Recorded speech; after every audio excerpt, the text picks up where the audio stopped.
Welcome to the Simple Dad Samsung tutorial. In this video, I'll show you how to use the one-tap editing feature for your photos on your Samsung Galaxy phone using the new Samsung One UI 6.0. So since the update of the Samsung One UI 6.0, there have been new features added to your Samsung Galaxy phone. So one of the features which has been added is where you have the one-tap editing feature, which basically automatically edits the photo for you. So let me show you how to do this. So before you begin, you want to first make sure your phone has been updated to the latest version. So my phone currently has Android 14 and the One UI version is 6.0. So make sure your phone has been updated. Now once that's updated, you want to go ahead and open up your gallery and view a picture which you've taken with the phone. So to edit this photo in one tap, go ahead and tap on this information button here for the photo.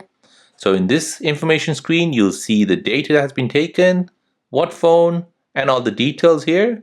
Just above that, you'll see two new features. So here, the first one is your remaster. So remaster is basically automatically editing your photos for you. And the second one is object eraser. So by tapping on remaster, it'll basically automatically edit the photo for you in one tap. So as you can see, if I move to the right, this is before and this is after. It has adjusted the exposure, maybe some contrast, and I've added a bit more color into the photo. Down below here, you'll be able to see a zoomed in version of your photo.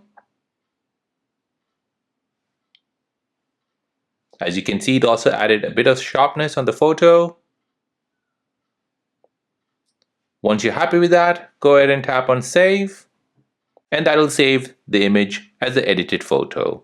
If you don't want to save it over the existing photo, go ahead and tap on more, and you can select the option save as copy. So we'll do that now. So there you go, that is how to use the one-tap editing feature on your photos on your Samsung Galaxy phone using the new Samsung One UI 6.0. Now, if you're new on the channel and you want to find out more about your iPhone, your Android phone, or any other social media apps, then don't forget to subscribe to this channel. Hit the like button if you find this video useful. Thank you for watching and see you in the next one.